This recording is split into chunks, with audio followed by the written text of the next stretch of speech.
السبيل فريضة من الله والله عليم حكيم. وقال تعالى أيضا مثل الذين ينفقون أموالهم في سبيل الله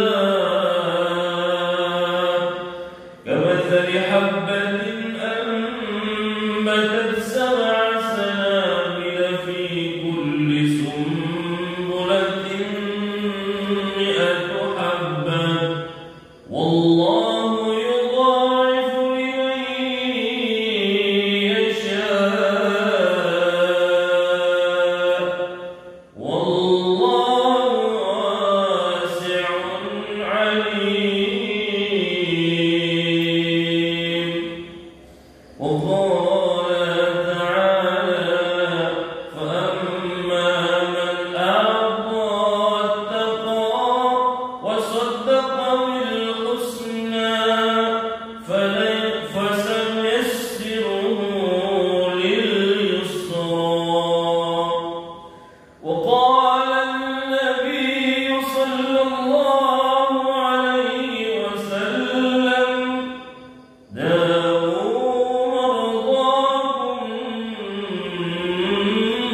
بالصدقة. صدق الله العظيم وصدق رسول الله الكريم ونحن على ذلك من الشاهدين والشاكرين والحمد لله رب العالمين. صدق الله العظيم وصدق رسول الله الكريم ونحن على ذلك من الشاهدين والشاكرين والحمد لله رب العالمين.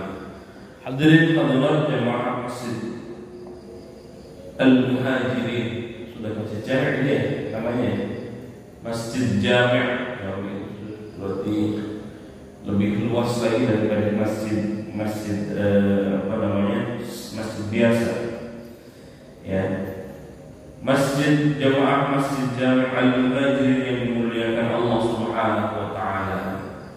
Di pagi hari ini insyaallah kita kembali mengkaji ayat-ayat Allah, dan pagi hari ini kita akan mengulas satu tema penting tentang bagaimana pentingnya kita berinfak, berzakat, bersedekah, atau dahsyatnya infak dan sedekah untuk masjid ya. Kita khususkan nanti pembahasan untuk masjid. Bapak sekalian, jemaah sekalian yang dimuliakan Allah Subhanahu wa taala, secara khusus baginda Nabi Muhammad sallallahu alaihi wasallam berpesan kepada kita. Kata Nabi, man bana masjidan yang bagi bihi wajh Allah banallahu lahu mithlahu fil jannah. Man bana masjidan, siapa yang membangun masjid ya, yabtaghi bihi wajh Allah, karena mengharapkan ridha Allah, karena mengharapkan karunia Allah, karena mengharapkan keridhaan dari Allah Subhanahu wa taala, maka janji Allah yang disampaikan oleh Nabi, banallahu lahu mithlahu fil jannah, maka Allah akan membangunkan untuk kita yang seperti apa yang kita bangunkan di surga, seperti itulah yang kita bangun seperti di surga. Yang kita bangun di dunia ini maka persis seperti itu, banallahu lahu mithlahu fil jannah. Jadi sesungguhnya ketika kita sedang membangun masjid di dunia ini, sesungguhnya kita sedang membangun masjid atau istana nanti di surga Allah Subhanahu wa taala. Kalau kita yakin dengan hadis ini dan benar apa yang disampaikan oleh Nabi dan pasti benarnya, maka sesungguhnya kita berlomba-lomba untuk memperbagus masjid, untuk mempercantik masjid. Artinya kalau masjid ini kisaran berapa ya habisnya? Mari kita berikan kita. Ada sampai 10 M ini habis kurang lebih segitu ya, atau lebih 5 sampai 10 ya. Ya, dikali dengan warga kita berapa, sesungguhnya ringan kalau kita bersama-sama. Berat ketika kita dipikul hanya orang ngurus masjid. Yang terjadi adalah seolah-olah masjid ini atau bangunan masjid ini hanya milik dari, atau seolah-olah hanya proyeknya orang-orang DKI. Padahal ini adalah proyeknya Allah. Orientasinya jelas, orientasi akhirat. Dalilnya jelas, membana masjidan yabtaghi bihi wajh Allah banallahu lahu mithlahu fil jannah. Ketika kita membangun masjid di dunia ini karena ingin ridha Allah, karena mengharap hanya balasan dari Allah, maka seperti itu pula kita sesungguhnya sedang membangun istana yang megah di akhirat yang kelak kita akan tempati. Insyaallah sekalian yang dimuliakan Allah Subhanahu wa taala. Ayatnya begitu jelas, begitu banyak yang tadi saya ungkapkan tentang bagaimana kedahsyatan dari infak dan sedekah ini. Saya coba ingin angkat dari ayat surat At-Taubah. Ini ayat yang populer ya, ayat. Khudh min amwalihim shadaqatan tutahhiruhum. Ya. Khudh min amwalihim, ambillah. Kalau kita bahas atau kita ungkap dari sisi kalimatnya, dari sisi mufradnya, khudh ini adalah kalimat fi'il amr. Ada satu kaidah di dalam usul fikih itu al-aslu fil amri lil wujub. Dasar dari satu perintah itu adalah menunjukkan sesuatu yang wajib. Maka kalau begitu, mengambil harta atau mengambil sedekah atau khudh di sini lebih saya memahaminya, buatlah lembaga ambil zakat yang profesional. Jadi bukan hanya mengkolektif atau ada panitia saja. Dan yang terjadi adalah di kita ini atau di beberapa masjid terjadi hanya seolah-olah panitia las lembaga ambil zakat itu hanya di bulan Ramadan. Nah, ini keliru ya, ini keliru. Dari mana dalilnya kita harus punya lembaga profesional? Dalilnya surah Taubah ini, khudh min amwalihim, ambillah, ya. Atau kolektiflah, atau jadikan lembaga zakatlah. Kenapa dengan itu? Min amwalihim shadaqatan, dengan sedekah itu Allah jelaskan tutahhiruhum, maka Allah bersihkan, bukan hanya bersih hartanya. Kalau Allah sudah mengatakan tutahhiruhum wa tuzakkihim biha wa shalli alaihim, maka dengan berbanyak sedekah Allah Subhanahu wa taala sesungguhnya sedang membersihkan harta-harta kita dari hak orang lain. Kalau Allah sudah memberikan garansi model ini, maka insya Allah disinilah letak inna sholataka sakanul lahum. Maka ketika kita sudah memberikan hak-haknya kepada lembaga ambil zakat yang sakan. Sakan itu seakar kata dengan sakinah. Jadi rumah tangga ada yang sakinah, mawaddah, warahmah. Sakan itu seakar kata dengan tempat tinggal itu juga sakan. Jadi kalau kita bepergian jauh, ya, ada satu tempat tinggal atau rumah kita itu juga sakan. Kalau kita pergi ke daerah atau kemanapun, lalu kemudian kita ada tempat tinggal, itu juga sakan. Sakan itu ketenangan batin, jasmani dan rohani. Jadi kalau selama ini kita belum mendapatkan ketenangan batin dalam kehidupan kita, dalam profesi kita, pekerjaan kita, dalam rumah tangga kita, ternyata Allah berikan satu jalan, Allah berikan satu alternatif dengan memperbanyak sedekah. Maka kita akan dapatkan sakanun lahum. Masya Allah. Wallahu sami'un alim. Allah itu maha mendengar, Allah juga maha mengetahui. Gak usah ketika Allah sudah berbicara demikian kita berpikir lagi, rasionalisasi lagi, gak usah. Karena Allah jauh lebih tahu dan Allah lebih paham terhadap apa yang harus kita kerjakan. Lalu kita coba ayat yang lain. Bagus sekali dimulaikan Allah Subhanahu wa taala. Innamas shadaqatu lil fuqara wal masakin wal 'amilina 'alaiha wal mu'allafati qulubuhum wa fir riqab wal ghariqin wa fi sabilillah wa ibnis sabil fariidatan min Allah wallahu 'alimun hakim. Ini 8 asnaf penerima zakat. Saya sering mengibaratkan begini, sekalian dimuliakan Allah. Kalau tahun ini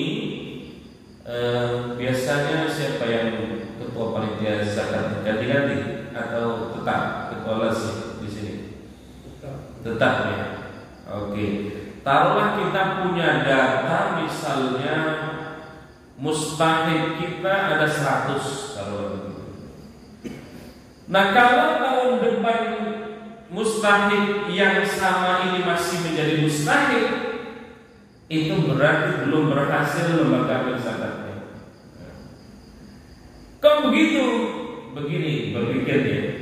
Bagaimana mustahik saat ini atau tahun ini atau tahun-tahun yang lalu berorientasi bukan hanya sebagai mustahik, atau bagaimana kita berdayakan bukan hanya sebagai mustahik, tetapi sudah naik level. Apa levelnya? Levelnya sudah muzaki. Yang benar.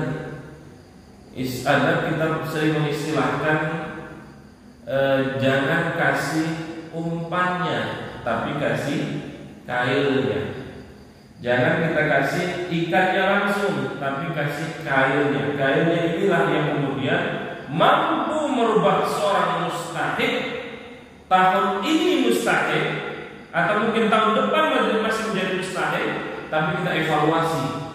Apakah sekian tahun ini maksud ia jadi mustahik mulu? Mestinya dari mustahik naik level menjadi muzaki. Nah, ini baru berhasil. Ini baru berhasil. Ini mah tahun 2020 mustahiknya 100 orang, masih namanya ini. Tahun berikutnya masih mustahik lagi. Tahun berikutnya masih menjadi mustahik lagi. Nah, ini berarti perlu dievaluasi. Kalau begitu hanya ritual saja, hanya penyaluran ini harus disalurkan. Iya betul. Tapi penyalurannya juga tidak asal salurkan. Tidak asal hanya menyalurkan saja, tetapi juga harus terevaluasi. Bulan ini apa yang dikerjakan, tahun ini apa yang dilakukan. Nah, sejauh ini yang saya lihat, lembaga amil zakat itu tidak terlalu mementingkan itu. Yang penting sampai ke Banu Mustahik selesai, ya betul. Sampai di situ saja. Padahal orientasi adanya ziswaf atau adanya ayat yang menegaskan model ini menegaskan bahwa bagaimana mengentaskan kemiskinan bukan berarti semakin banyaknya zakat, infak, sedekah semakin miskin dia atau punya potensi dia menjadi orang miskin. Lalu beberapa daerah yang mengambil zakat, infak, sedekah juga kalau bilangnya gede-gede, motornya motor yang puluhan juta, 20-an juta ke sana. Bahkan ada juga yang pakai mobil. Lah gimana ceritanya? Berarti ada kesalahan teknis di sini, atau salah pola pikir, salah mindset. Ya.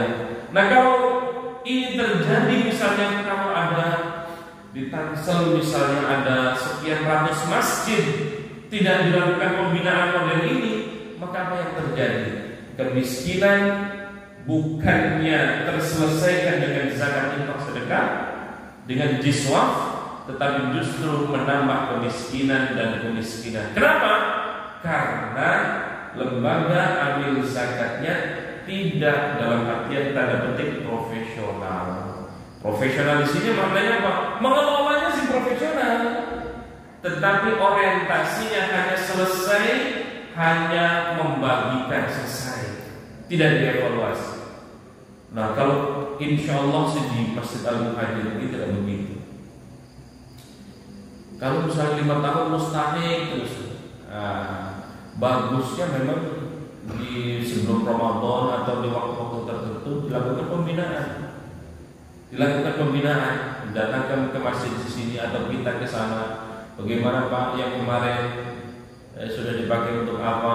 Dipakai habis buat makan, enggak selesai. Ya, selesai. Nah, Bapak sekalian yang dimuliakan Allah Subhanahu wa taala. Nah, bagaimana kita berpikir bukan hanya individual, tetapi berpikir kolektif yang model ini.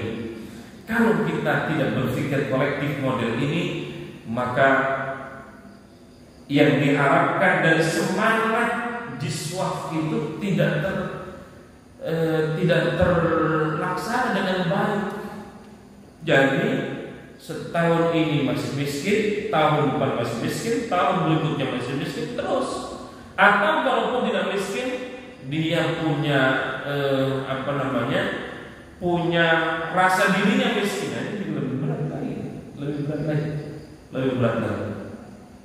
Ya begitupun karena hampir atau bisa dipastikan ibadah mahdhah sekalipun pasti berorientasi kepada ibadah sosial. Sholat yang mahdhah, yang hubungan vertikal kita dengan Allah, tetapi di akhir sholat ditutup dengan salam Assalamualaikum warahmatullahi, Assalamualaikum warahmatullahi. Tengok kanan, berikan ucapkan salam, kedamaian, kesejahteraan. Tengok kanan, tengok kiri, begitu. Zakat apalagi, masya Allah. Ya.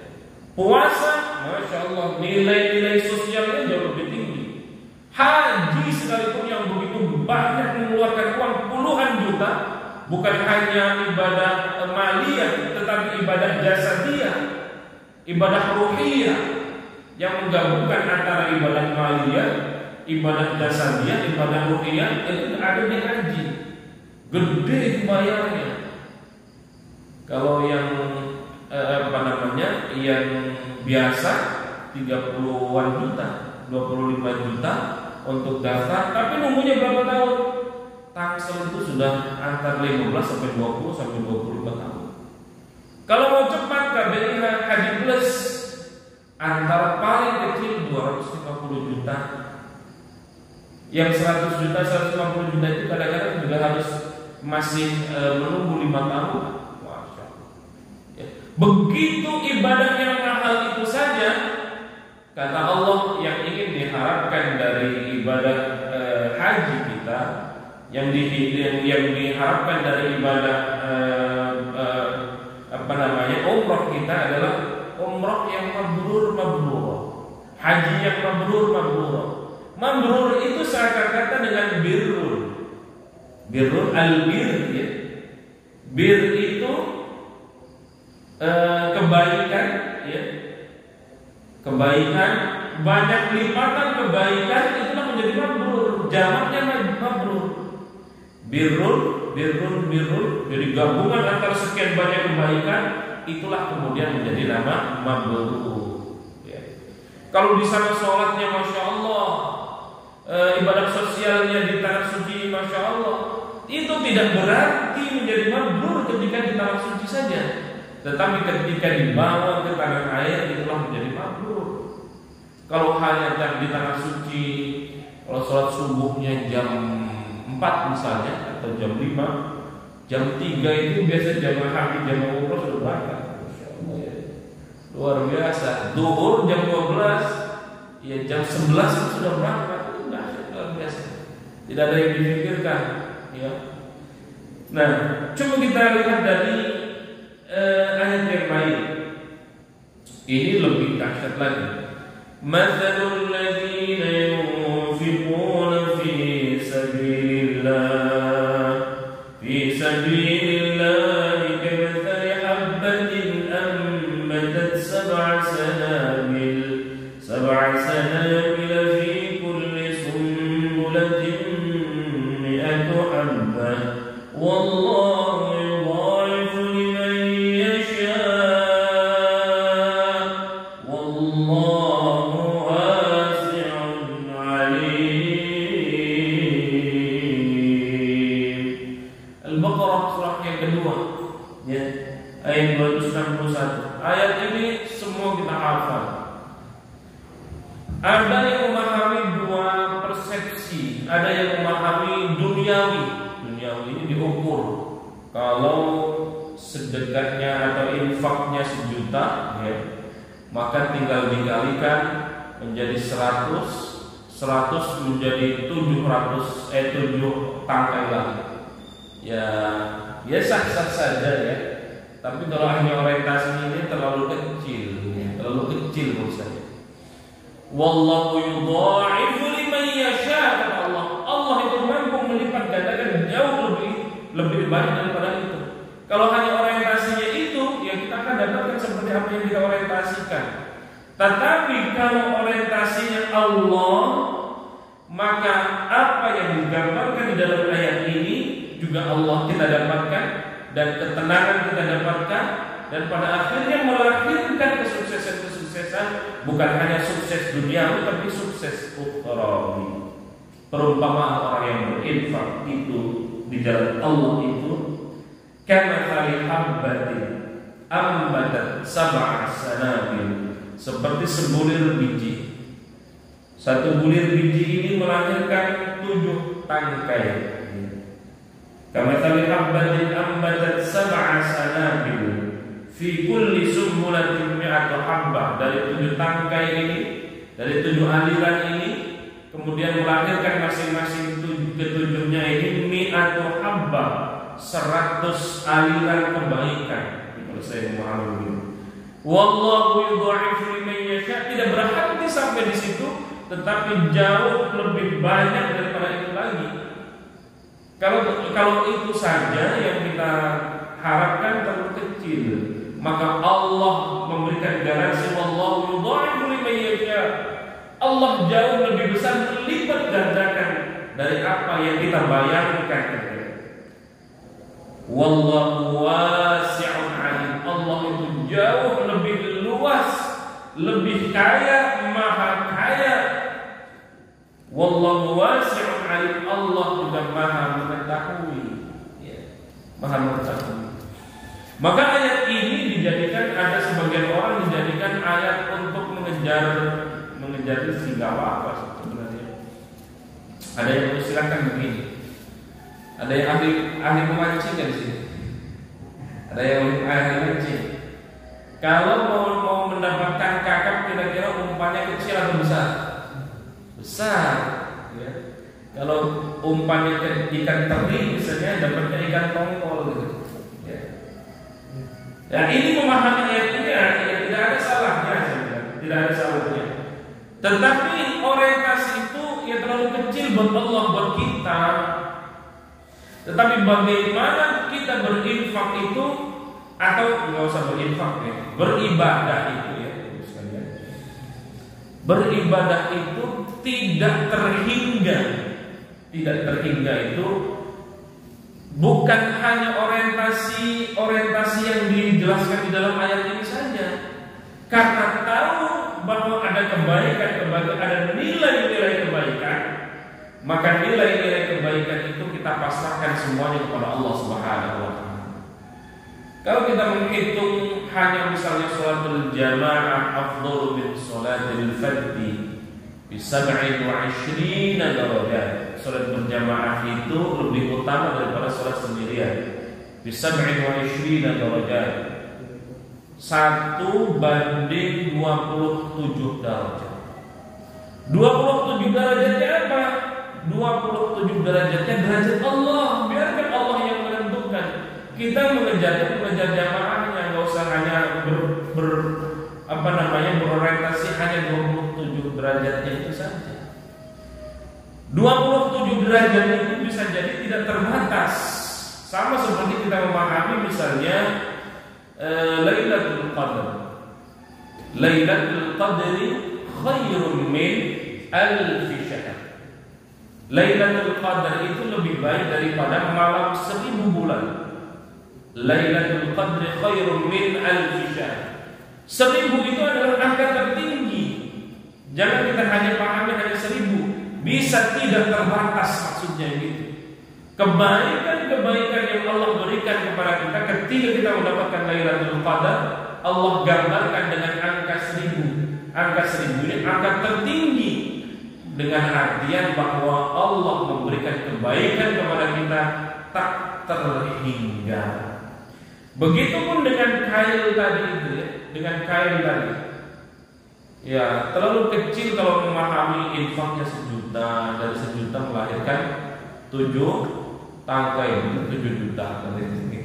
Dari 7 juta, masing-masing 7 ini melahirkan 100 tangkai. Berarti berapa ya? Itu kan hitungan manusia, matematika manusia. Kalau hanya untuk menyemangati, untuk giat sedekah ya nggak apa-apa. Tapi tidak tingkatan hanya selesai di tingkatan itu. Saya pernah menyampaikan atau beberapa kali menyampaikan ini. Tokoh sufi setingkat Rubiah Adawiyah itu begini doanya. Ini sering saya sampaikan begini di majelis-majelis. Artinya ibadah kita itu jangan hanya mengharap apa yang Allah jelaskan di sini,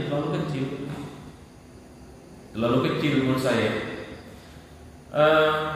Ketika kita sudah tidak berharap apapun, ya, maka Allah akan berikan kedahsyatan yang luar biasa.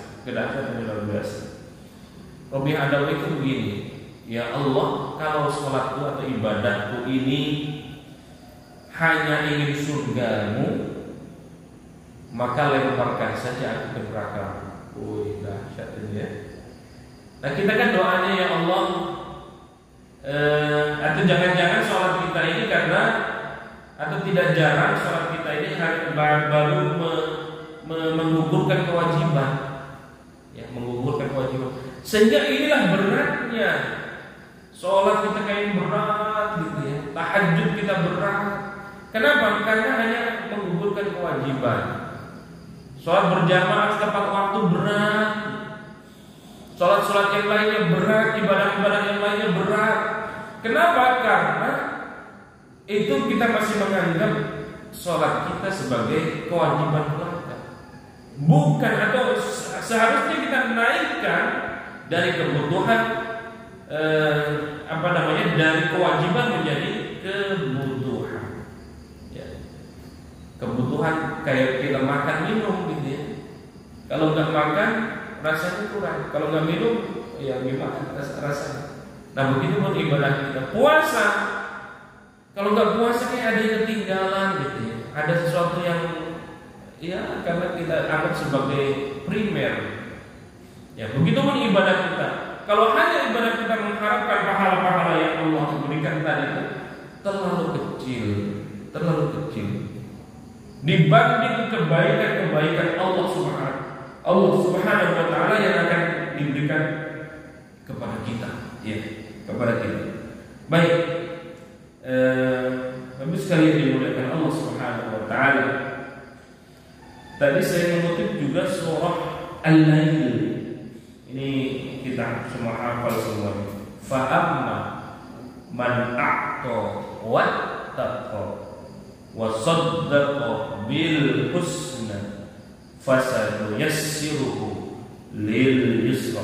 Ayat 5 sampai ayat 7. Fa amma man a'ta wattaqa, orang-orang yang memberikan hartanya di jalan Allah, wattaqa, dan kemudian dia bertakwa kepada Allah, wasaddaqa bil husna, dan membenarkan adanya pahala yang terbaik yang di surga Allah, fasanu yassiruhu lil yusra, maka kata Allah kami akan menyiapkan baginya jalan yang mudah, ya.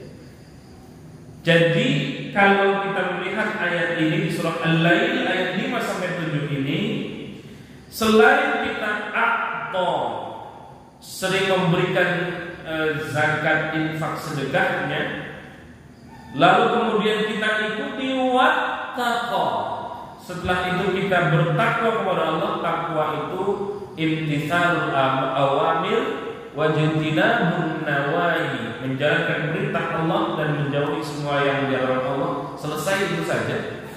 Kalau kita anggap ini melanggar ajaran Allah, ya kita tinggalkan.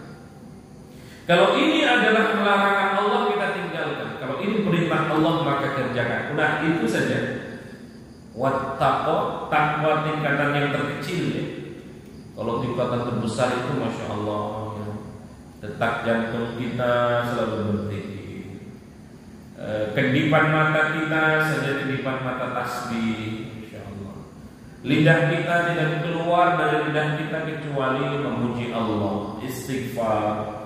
Kaki kita, jadi semuanya anggota tubuh kita ini bertasbih kepada Allah, ya. Karena seperti ahli tasawuf, orang-orang tasawuf mengamalkan, di dalam anggota tubuh kita ini atau di dalam alam jagat raya ini, disitulah ada wujud Allah. Masya Allah, ya. Kalau sudah berpikir demikian, ya Allah. Tapi ada yang memahami begini, kalau menganggap makhluk ini adalah wujud Allah, oh itu berarti sudah menyamakan Allah dengan makhluk, ya. Ada yang berpikir begitu. Kita ambil positifnya. Positifnya apa? Yang ada di alam jagat raya ini adalah perwujudan dari Allah Subhanahu wa taala. Makhluk, ya, yang kita anggap sebagai makhluk yang ternajis. Biasanya kalau muslim itu kayak ke babi gitu, ya. Babi, anjing itu agak menjauh, ya. Padahal itu makhluk Allah. Nah, kalau kita memahami itu adalah perwujudan dari Allah, ya, maka kita akan menyayangi kepada hewan apapun, karena di situ ada wujud Allah. Mau marahin anak, ya, marahin anak, marahin istri, atau marahin orang yang mau kita marahin, memang dia salah atau begitu. Dia tidak mampu untuk mengeluarkan kata-kata kotor, kata-kata cacian, kata-kata makian. Kenapa? Karena yang kita lihat ini adalah wujud Allah. Masya Allah, Masya Allah, ya. Jadi yang terjadi adalah apapun yang kita lakukan adalah kasih sayang. Di sini makna Allah mendahulukan dalam firman-Nya dalam Al-Quran, Bismillahirrahmanirrahim. Allah itu maha kasih, Allah itu maha sayang. Kalau Allah maha kasih, maha sayang, maka kita pun sebagai hamba Allah, hamba itu Allah, kita ini digambarkan dengan abdun. Kalau abdun itu nggak punya kuasa apa-apa, nggak punya kuasa apa-apa.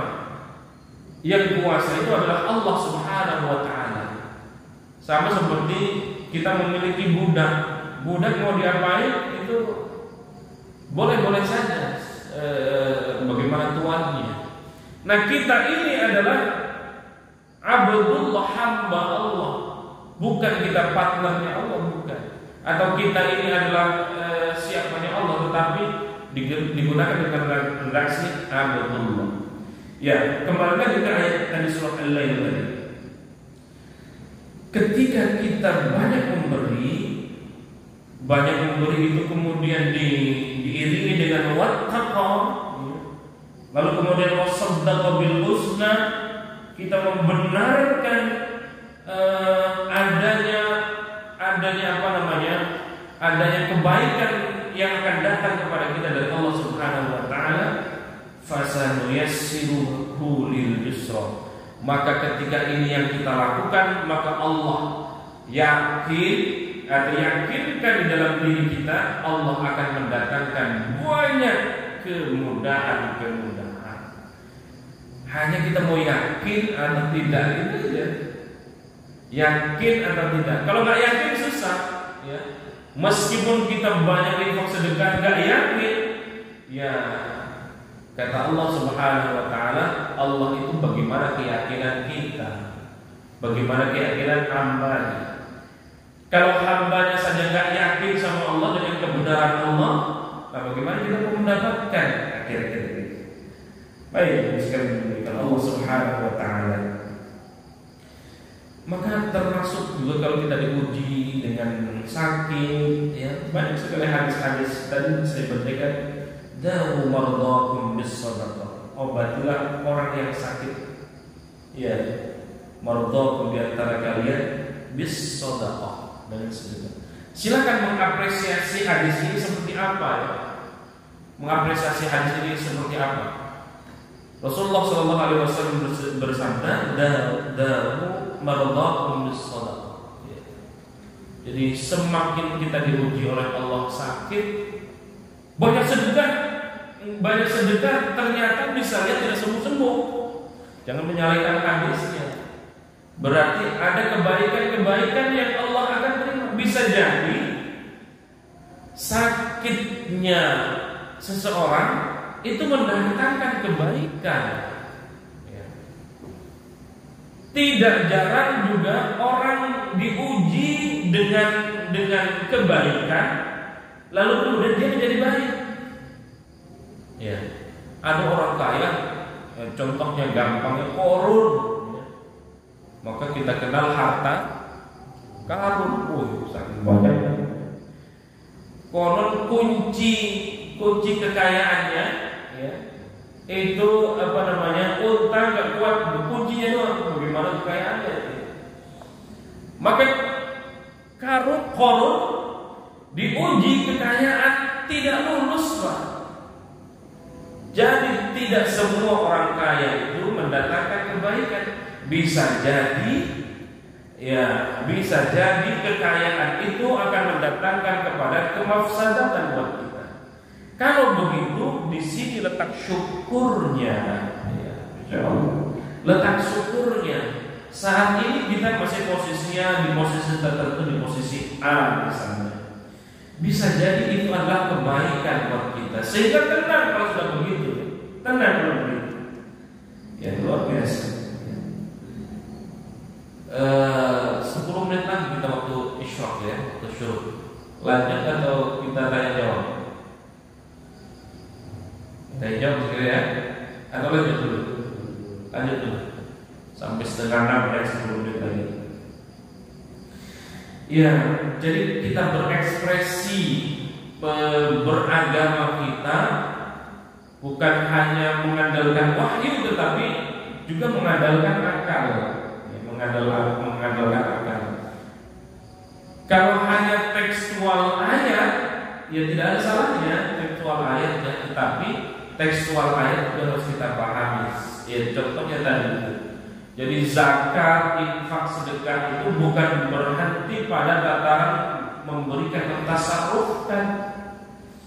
tetapi bagaimana berupaya atau mengoptimalkan dari mustahik penerima zakat, ya, dinaikkan levelnya menjadi muzaki. Jadi kalau yang kita bina setahun sampai 5 tahun ini menjadi mustahik, 5 tahun ke depan atau tahun berikutnya sudah menjadi muzaki di masjid ini. Nah, itu baru berhasil. Ya. Bukan selama ini saya lihat berlomba-lomba menempel pengumuman tahun ini ada kenaikan pendapatan jiswaf. Ya. Buat apa hanya itu doang? Itu sudah bagus ya, bukan jelek, itu sudah bagus. Tahun ini misalnya dapat 100 juta, tahun depan 150, itu sudah berhasil ya. Tapi ada satu PR lagi, ya, bagaimana rentetan dari mustahik, nama-nama daftar mustahik itu kita naikkan menjadi muzaki. Nah, ketika sudah menjadi muzaki, sudah dia mampu berzakat ke masjid yang membinanya, nah itu baru ada keberhasilan. Nah, itu sesungguhnya jadi ingin mengentaskan kemiskinan dengan zakat infak sedekah. Apalagi tadi di awal saya menyinggung tentang bagaimana potensi ziswaf itu untuk pembangunan masjid. Lebih dahsyat lagi, karena mengibaratkan atau Nabi mengibaratkan orang-orang yang membangun masjid itu sama seperti kita sedang membuat istana di surga Allah Subhanahu wa taala. Ya. Termasuk orang-orang sakit sekalipun kita ajak untuk memperbanyak sedekah. Ya, dengan sedekah itu bukan kita yang ngomong, tapi Nabi dengan sedekah itu akan menjadikan si pasien itu menjadi sembuh, insyaallah, dengan izin Allah tentunya. Ya, bagus sekali memuliakan Allah Subhanahu wa taala. Ya, saya kira itu ya, sudah banyak ayatnya, hadisnya, dasar hukumnya dan seterusnya.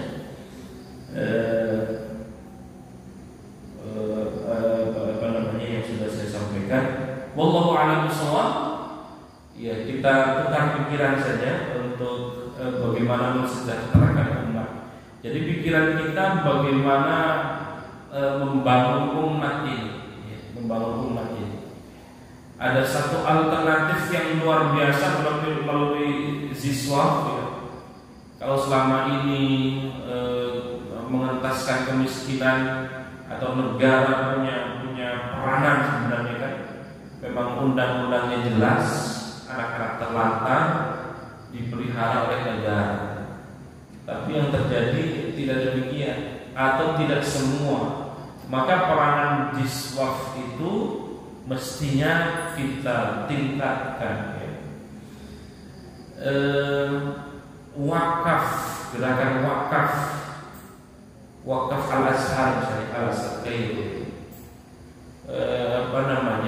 potensi zakat, infak, sedekah dan wakafnya al-azhar itu menyamai atau bahkan melebihi dari APBN negara. Wah, ini keren.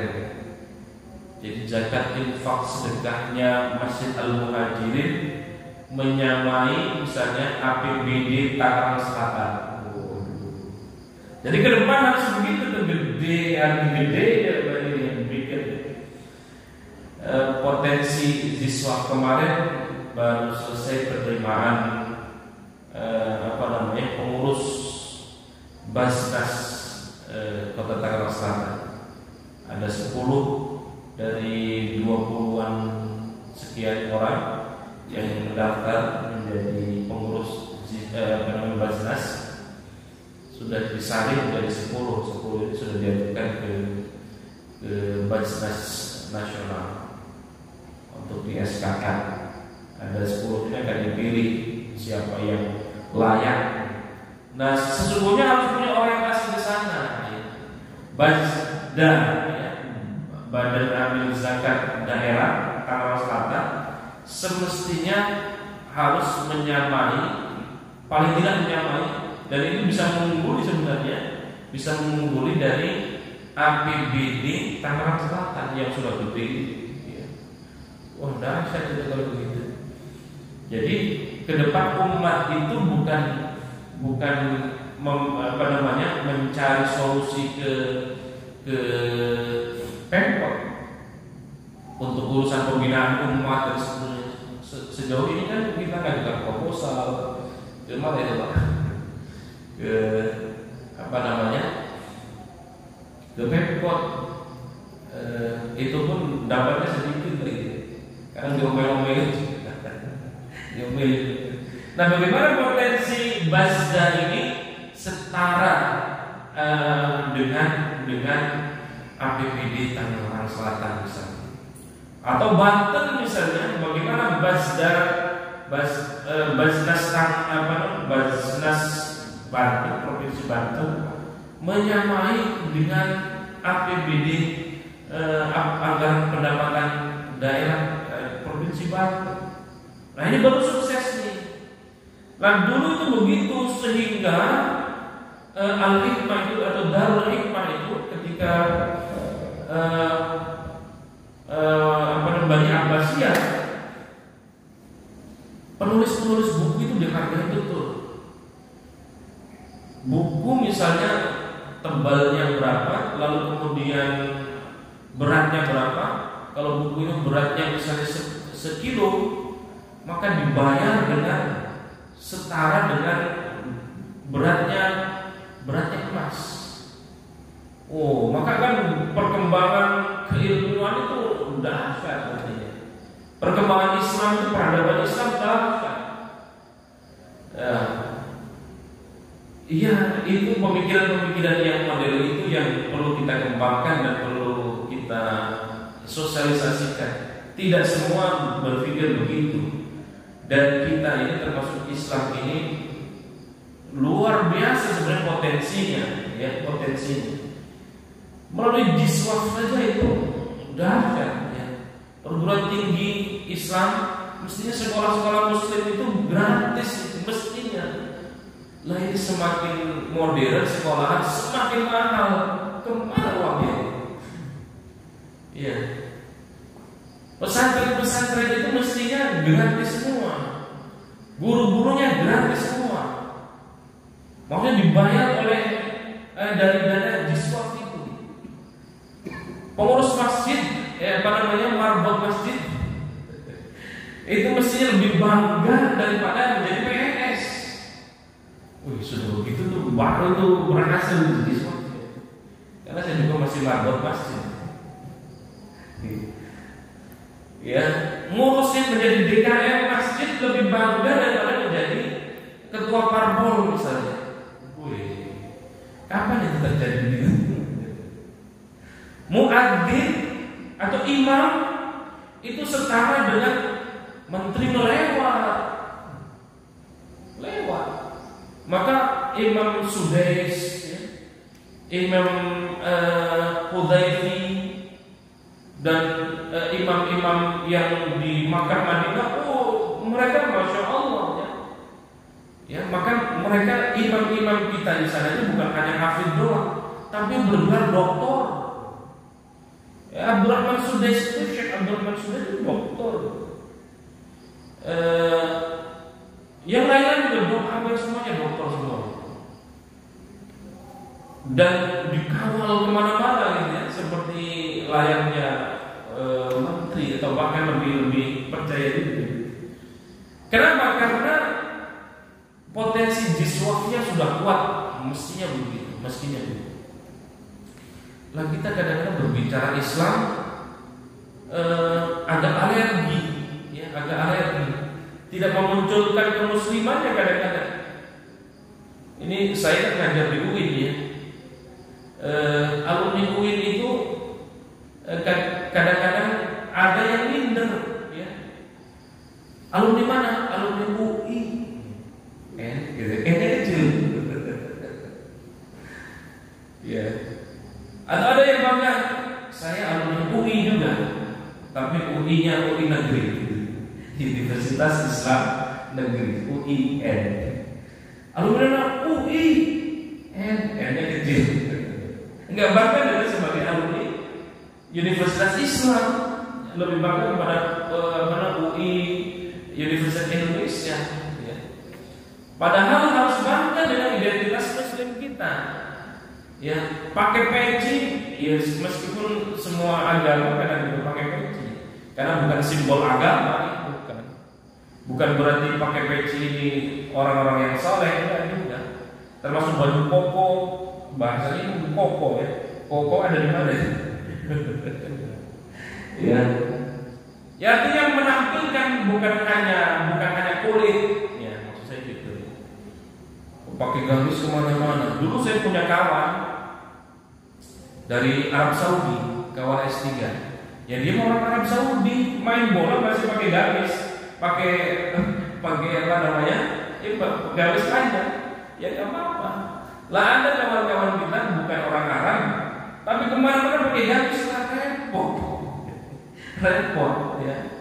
Goes pakai motor, pakai gamis, jadi kecuali kalau lagi pengajian ini. Atau apa namanya? Karena kita sudah menganggap simbol itu sebagai simbol agama. Padahal saya tinggal di beberapa negara Timur Tengah, di Iran, di Turki, di Arab Saudi, di Mesir. Ya tukang supir taksi yang pakai gamis. Kalau kita pergi ke perkebunan orang, peternaknya, ya pakai gamis. Lah kalau kita mau sholat gimana? Ya. Nah ini maksudnya karena identitas budaya. Maksud saya menampilkan bagaimana Islam itu menyapa, senyum, salam.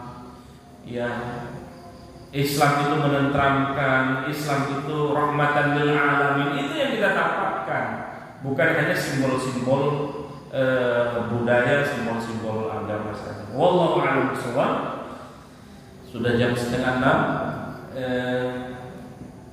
Silakan yang mau urun rembuk tentang hal ini, tentang pemikiran soal ini. Ya kalau ada boleh kita tanya jawab atau melengkapi dari apa yang saya sampaikan. Pemikiran besar ini harus semua, harus ada pada diri kita masing-masing. Nah kalau dari diri kitanya sendiri atau ada orang-orang atau gini, setiap kebaikan itu pasti ada tantangan. Setiap pemikiran besar pasti ada tantangan. Jangankan kita sekali bernabi, nabi loh. Oh itu tantangan jauh lebih gede. Semakin gede kebaikan yang kita gagas, semakin gede tantangannya.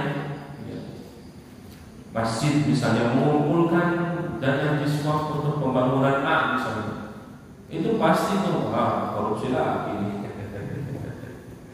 Ya mau diapain lagi? Sumbangan mulu dan seterusnya. Tapi kan berarti terus. Saya kira itu. Wallahu a'lam bishawab. Wabillahi taufiq wal hidayah. Wassalamualaikum warahmatullahi wabarakatuh. Ya silakan. Assalamualaikum warahmatullahi wabarakatuh. Waalaikumsalam. Penyaluran jasa yang Pak Ustaz yang kita tanyakan. Ya. Kita kan orientasi seharusnya kita salurkan itu ada kenaikan yang misalkan tahun ini kita bagi harus berubah, tahun besoknya menjadi bukan menerima ya. Kayak contoh di sini misalkan kita setiap tahun menjelang Idul Fitri itu membagikan zakat sedekah yang dari warga, tapi kita menyalurkannya kan keluar Ustaz, bukan di lingkungan sini tapi di luar. Nah kita punya mustahik yang terlepas dari 8 asbab tadi.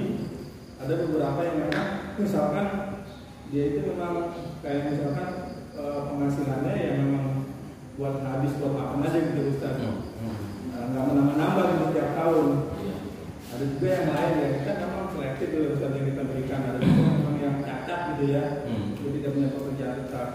Lalu bagaimana Ustaz kalau untuk orientasi kita bahwa yang kita berikan itu setiap tahunnya berubah, nah tapi kita berikan orangnya ya itu aja gitu Ustaz. Karena memang tidak punya penghasilan tetap gitu Ustaz. Iya. Baik. mana yang kita dahulukan? Ya tentu perlu gerakan bersama ya. Kalau hanya rutinitas saja, dari sisi rutinitas saja, misalnya penyaluran itu seolah-olah hanya di bulan Ramadan atau akhir Ramadan, padahal itu hanya yang zakat wajib aja yang harus selesai. Kalau yang lain-lain ya sepanjang tahun ini terus. Ini yang mau kita dahulukan banyaknya atau kualitasnya. Nah itu juga perlu dibicarakan bersama. Banyaknya misalnya karena banyak mustahik, maka kita harus bagikan rata atau bagi semua dapat sedikit, meskipun sedikit tapi dapatnya banyak. Ya, itu kan yang sering kita lakukan. Ya, sehingga ya ketika habis lebaran ya selesai.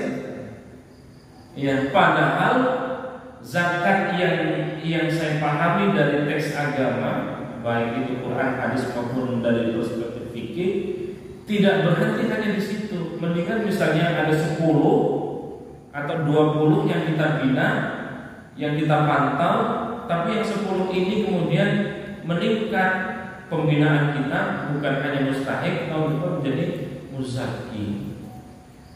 Kalau begitu harus ada lembaga. Jadi bukan hanya berhenti di lembaga amil zakat atau las atau jiswaf, tidak hanya berhenti di situ, tetapi ada lembaga yang mengurusi, memantau sekaligus mengevaluasi. Ya, mengevaluasi. Sampai di mana nih? Nah kita ini masya Allah masyarakat Indonesia itu termasuk masyarakat konsumtif. Kadang-kadang yang gak penting juga dibeli. Apalagi ada promo, semua gitu. Padahal begitu di rumah ya digeletakkan aja, segi semangatnya. Tetapi ada juga kabar gembira bahwa filantropi Indonesia itu tertinggi di dunia. Indonesia itu termasuk masyarakat yang dermawan. Itu sudah diakui oleh banyak peneliti. Dan yang digarap itu baru 10%. Baru 10%. Berarti masih ada 90% itu. Kalau warga cendana residen ini ya digarap 100%, itu saya kira selesai. Nah, kembali ke yang ditanyakan tadi, apakah mau dikejar banyaknya yang penting dapat semua, tapi tidak meningkatkan dia menjadi mustahik ke muzaki, itu saya kira perlu dievaluasi. Atau hanya kita selektif, ada pembinaan bila perlu dicantumkan inilah yang kita bina. Kalau hanya rutinitas tadi itu sekali lagi perlu dievaluasi. Rutinitas itu maksudnya selesai pembagiannya dan tidak berefek juga buat mustahik. Hanya efek ketika itu saja. Ya selesai misalnya, ya menurut saya kurang berhasil. Daripada banyak, hemat saya mendingan sedikit tapi terpantau dan mengangkat ekonomi mereka. Ya, tahun ini ada yang mengajukan 30 ini kita seleksi. Kalau kita bagi 30 ini, kuenya sedikit dan tidak berefek buat mereka. Tapi yang 30 ini kita seleksi menjadi 5 misalnya atau 10 yang kita bina. Tapi kita pastikan, kita pantau, kita evaluasi. Misalnya dia punya warung, kemudian dari satu konter ke konter berikutnya, dan dipastikan bila perlu ada MOU.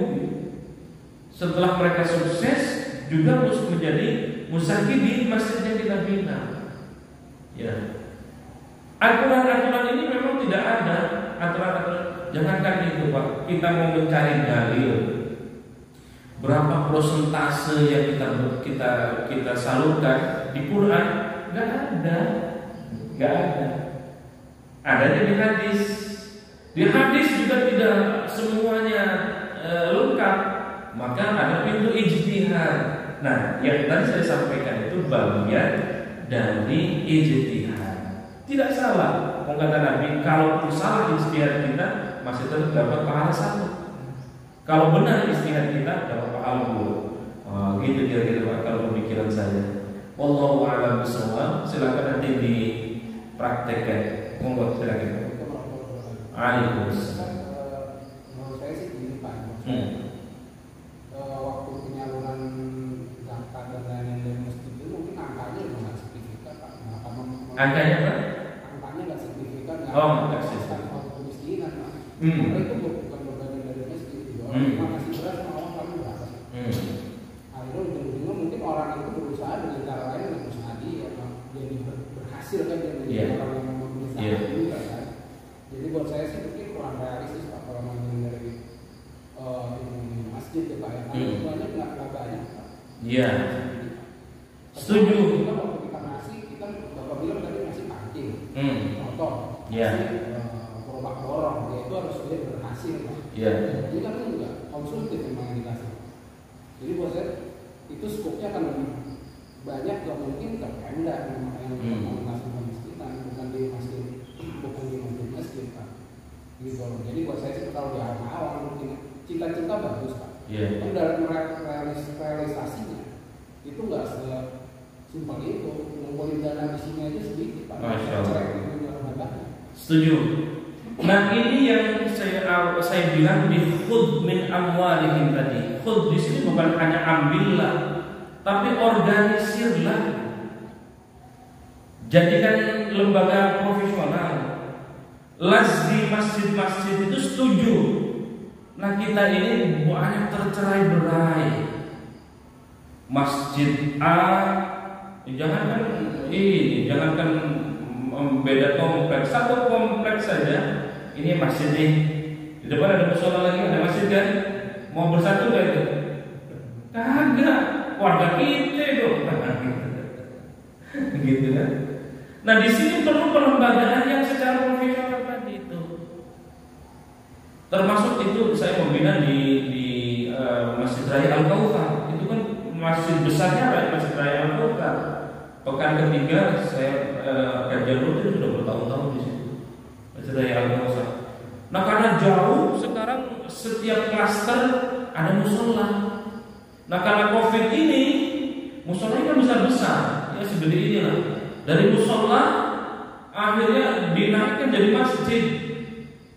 Nah ini menjadi problem lagi. Kadang-kadang bukan hanya problem itu, problem mazhab juga belum selesai. Di sana nggak umum. Di sini di apa namanya di klaster ini nggak perlu. Saya lebih enak di sana. Begitu banyak itu yang laporan. Nah ini tugasnya Basnas atau Basnas tadi itu membina lembaga-lembaga amil zakat, diprofesionalkan. Itu gerakan yang dilakukan oleh Dompet Duafa 1 ya, Dompet Duafa itu swasta, yang plat merahnya adalah Basnas. Kalau ada wakaf, lembaga wakaf BPI, Badan Wakaf Indonesia, dari tingkat nasional sampai ke tingkat bawah ada. Nah mestinya lembaga-lembaga yang kecil-kecil kita ini ngesut ke sana, tapi lagi-lagi kita ini juga tidak mau begitu taruh ini masuk ke kas misalnya Basnas kita yang mau ngajukan susah, itu yang terjadi. Sehingga ulah kita kelola sendiri meskipun kecil. Ya, maka saya usulkan tadi itu kalau masih problemnya begini, daripada tadi 30, misalnya kita bina 1 atau 2. Kita berikan gerobak taruhlah ya di bawah 5 juta. Tapi yang kita tersalurkan, yang kita berikan ke mereka kan lebih dari itu. Ya mendingan begitu mengangkat ekonomi. Nanti tahun depan siapa? Tapi misalnya ada di bagian istihad kita, kalau sudah mereka sukses, zakatnya ke sini. Kita evaluasi, kita hitungkan zakatnya dan seterusnya. Ya problem di Indonesia masih terlalu banyak, Lah bayangkan, Masya Allah, ya nggak usah ini lah. Dalam suku nasional misalnya, pemilihan, ya.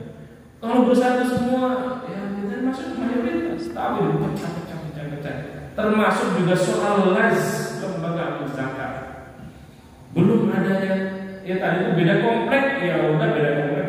Yang satu komplek, ini kan cendakan presiden banyak kan, berapa ratus ini kakak, lebih dari 200 kali, lebih. Itu kalau dikelola ya tadi itu karena beda ini, beda gang, beda klaster dan seterusnya nggak mau. Tapi kalau bersatu semuanya, wih, ada 200 kakak saja, 200 kakak masing-masing zakatnya 1 juta, 200 juta per tahun misalnya. Wih, masya Allah. Bisa bangun sekolah, bisa bangun masjid. Masjid mana misalnya ini kurang apa? Ada AC-nya, tapi AC. Masjid misalnya mau mendatangkan ustaz-ustaz yang hebat, yang harus pendananya yang lebih kuat misalnya. Jamaah masjid semuanya gratis, makan segala macam disiapin misalnya. Itu ke sana sebenarnya arah dari zakat infak sedekah. Wallahu a'lam bishawab itu. Dan ini memang PR kita bersama dan perlu duduk bersama. Ya jangan kan itu saya di MUI Pusat di lembaga dakwah, kemudian di komisi dakwah di MUI Pusat juga ngurusin soal-soal keagamaan masyarakat kita ini, yang terpecah-pecah dengan firqah dengan madhab. Itu juga nggak selesai soal itu, belum selesai. Ya itulah dinamika dari keberagamaan kita ini. Ya. Kadang-kadang ada yang memandang pelangi kan menjadi indah bagaimana pandangan kita. Berbeda-beda madhab, berbeda-beda suku, tentang itu menjadi keindahan. Ya. Pelangi itu indahnya karena berbeda-beda. Ada warna banyak warna gitu. Nah di kita ada yang memandang beda madhab, beda paham, beda ini menjadi perseteruan. Bukan keindahan. Padahal Islam jelas-jelas rahmatan lil alamin. Ya. Soal fikih kita sudah diatur. Silakan mau fikih mana, mazhab Syafi'i, mazhab Maliki, mazhab Hambali, mazhab Hanafi. Yang nggak boleh adalah saling mengklaim dirinya paling benar dan orang lain salah. Ini yang terjadi. Soal firqah dalam Islam ada aliran Mu'tazilah, aliran Asy'ariyah, ada Maturidiyah. Maturidiyah ini ada 2, Maturidiyah Samarkand, Maturidiyah Bukhara.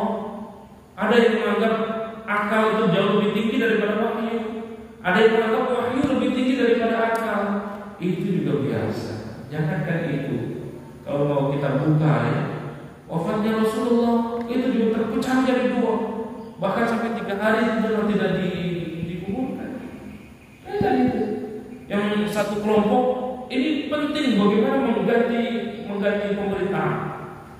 Kalau enggak ini chaos. Ada diwakili oleh Umar bin Khattab, diwakili oleh Abu Bakar. Yang satu kelompok Ali bin Abi Thalib. Ini jenazah Rasul ini orang mulia, harus segera dikuburkan, harus segera diurus.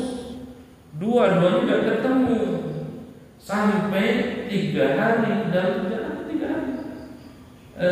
Jenazah Rasulullah. Ini manusia mulia, kita bukan apa-apa, bukan siapa-siapa. Ini Rasulullah. Wallahu a'lam bishawab. Bagaimana kita menyatukan umat, ya, membangun perekonomian umat, hakul yakin, ilmunya ada, piranti-pirantinya sudah ada melalui zakat, infak, sedekah, keilmuannya sudah jelas, para ulama kita sudah membagi tasarrufnya kemana sudah jelas, Quran juga sudah berbicara dengan jelas.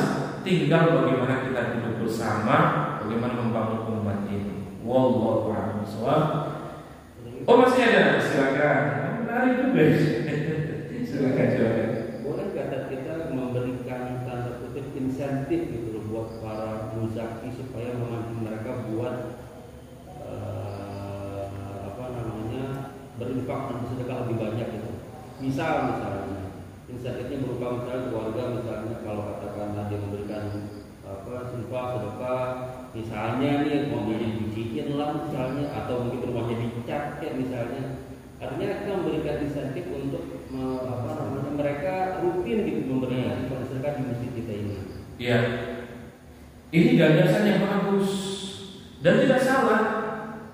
Ya, dari 8 asnaf itu kan di pemerintahan atau di ini juga ada reward gitu ya, muzaki reward atau apa sih, biasanya di akhir Ramadan itu MUI selalu mengadakan ada reward ya, penyiar keislaman misalkan yang terbaik gitu ya, itu boleh saja. Ini bagian dari ijtihad ya, ya ada kalau mau kita ambilkan berarti dari Ibnu Sabil atau Fisabilillah misalnya, bagian dari itu.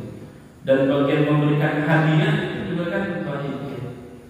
Menjadikan contoh. Hanya saja yang perlu diperhatikan adalah bagaimana pengambilan tidak keluar daripada 8 asnaf tadi itu, atau bagian dari atau misalnya kalau ada administrasi kan kalau di perbankan itu juga menjadi bagian dari itu, asal jelas saja, jelas dikasih penghargaan misalnya sertifikat ya, atau dicat atau ada di menjadi ciri tertentu, asal tidak kontraproduktif di sini menjadi riya misalnya, oh ini keluarga ini muzaki ya. Tetapi kalau sudah ada kesepakatan dan kesepahaman, saya justru mendukung. Misalkan pengurus masjid sepakat dengan hal itu ya, sebagai pendongkrak ya, kayak misalnya orang berzakat diumumin, itu kan juga masih pro kontra.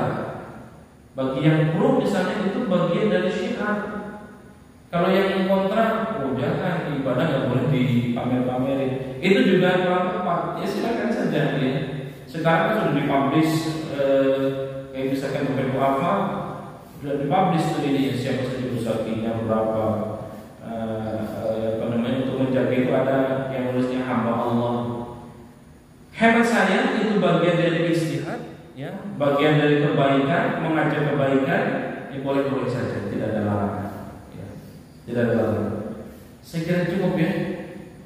Ya, akan menjadi menarik ya kalau kita berbicara tentang keumatan, dan mudah-mudahan gagasan-gagasan besar ini tidak berhenti di tingkat gagasan saja. Pada tahap eksekusi ini yang berat, eksekusi yang berat. Masih percontohan sekarang bukan hanya Joko Karyan. Joko Karyan sudah bagus, beberapa masjid sudah. Kalau Joko Karyan 0 saldo, ya, di beberapa masjid yang lebih dahsyat dari itu minus saldo. Minus saldo itu ya bukan hanya menghabiskan, tetapi kalau mau bangun atau punya program sampai pakai uang mana dulu itu meminuskan, bukan hanya menolkan, tetapi berani juga lebih daripada itu. Ya, memang hatinya harus lurus dulu. Hatinya harus lurus dulu. Ini kan di masyarakat kita baperannya lebih tinggi. Itu ketua DKM jangan-jangan ini, jangan-jangan itu. Habis itu ngambek gak ada basa-basi. Itu yang terjadi. Udah bantu misalkan Allah, ada saja yang ngomong ya, itu dananya dikemanain dan seterusnya. Itu bagian dari tantangan. Ya, semuanya kita serahkan saja sama Allah Subhanahu wa taala. Kalau itu kita anggap baik, ya, BKM melakukan sesuatu yang baik, tantangan-tantangan itu ya jangankan setingkat kita, bukan siapa-siapa, bukan apa-apa, setingkat Nabi jelas maksum. Itu dicaci maki, ingin dibunuh, diludahi, dilempari batu. Itu justru menjadi bagian dari tantangan dakwah. Wallahu a'lam bishawab. Wabillahi taufiq wal hidayah. Assalamualaikum warahmatullahi wabarakatuh.